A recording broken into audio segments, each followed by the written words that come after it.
Konnichiwa, minasan. In this video, I'm gonna make an English video, and I'm going to be reviewing a website called KanjiKoohii. You can actually see it in the back of my browser, but I'm using a screen recorder because it's a website, and I want good quality. I don't want to put my camera up to the computer screen because that looks crappy. But I'm using Photo Booth to record me because the old screen recorder I had used to work to where it would record both me and the screen, but I had to reformat my computer and I kind of lost that free program, which isn't really free. But so I'm doing this getaway. So let me close out of Photo Booth. And okay, KanjiKoohii. This is the website. This is a wonderful website. I discovered it a long time ago, but I never really used it because I was kind of putting it off, or I was kind of confused. Oh shoot, let me open back up Photo Booth because I want to show you what this website accompanies. This website actually accompanies a book. It helps you learn kanji called Remembering the Kanji. Very fancy title. Remembering the Kanji 1, to be in fact. I don't know if it covers Remembering the Kanji 3 because that's additional kanji. But this is by a guy, really smart dude, James W. Hasig, and he created this method, which everyone now calls the Hasig method, to learning kanji.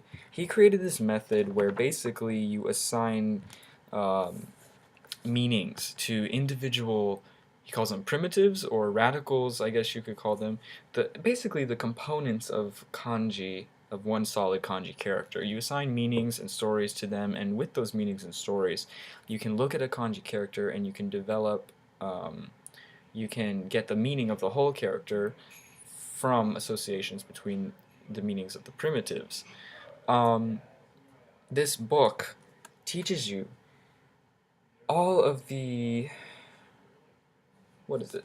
Joyo kanji. All of the Joyo kanji, which I think is 2,200 characters. Yeah, 2,200 characters, 2,200 characters. Joyo kanji. This book will teach you all with stories.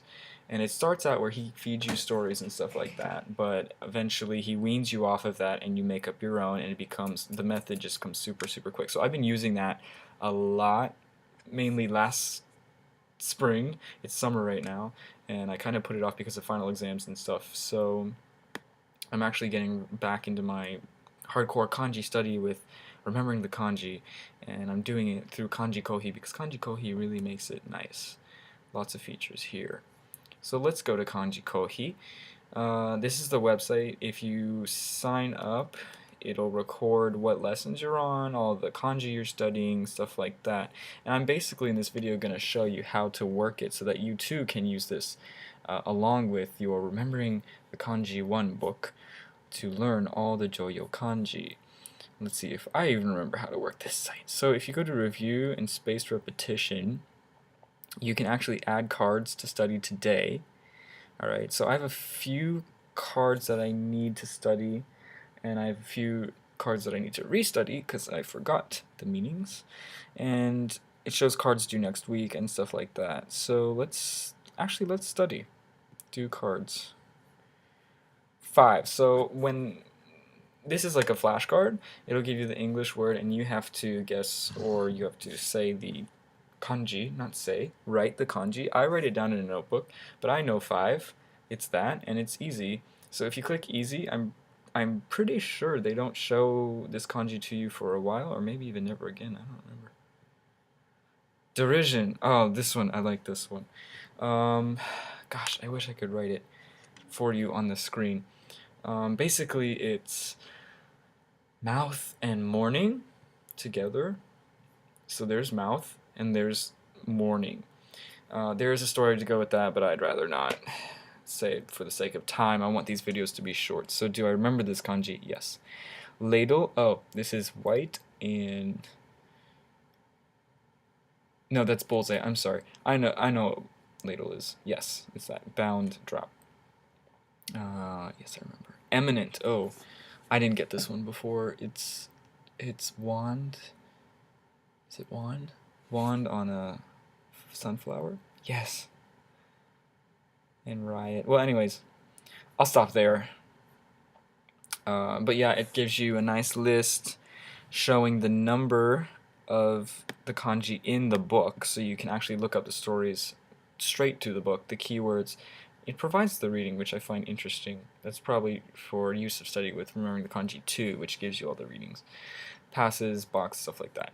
So that's the spaced repetition. You can click your flashcard list and see all the flashcards that you're working on. Let me go to 50, so there's more.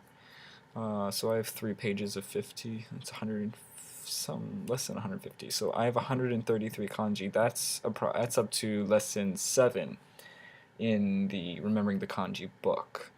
You could do a custom review, but I don't want to do that.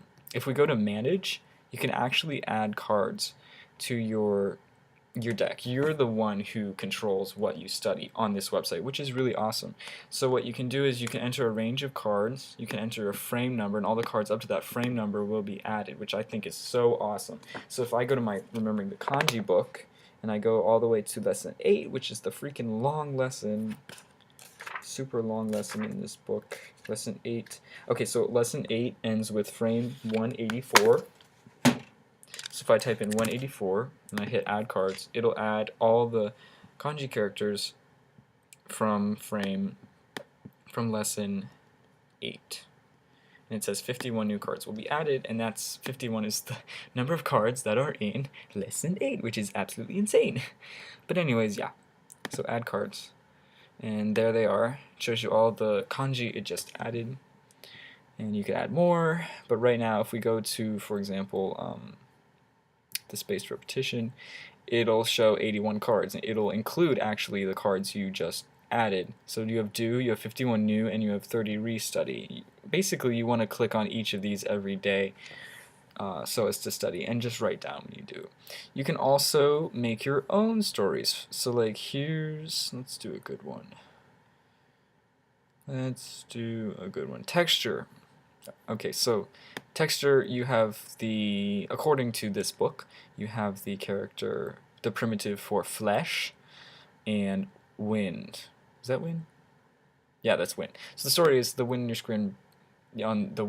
on your skin brings up a goosebumpy texture, and you could change that. I don't want to change it because I like my story. And then you can see stories from other people, and other people's stories are really good and really insightful.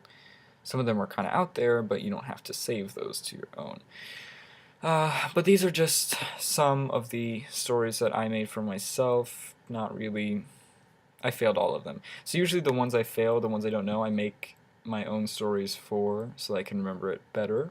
Stuff like that. Failed kanji list. Kanji recognition I don't really use. So like it'll give you this hiragana story, and you need to write the kanji. I think you have to write the kanji. I think that's what this is. Yeah, you write the kanji. And that's about it. That is KanjiKoohii. And I love, love, love this website because it makes studying from the Remembering the Kanji book so awesome.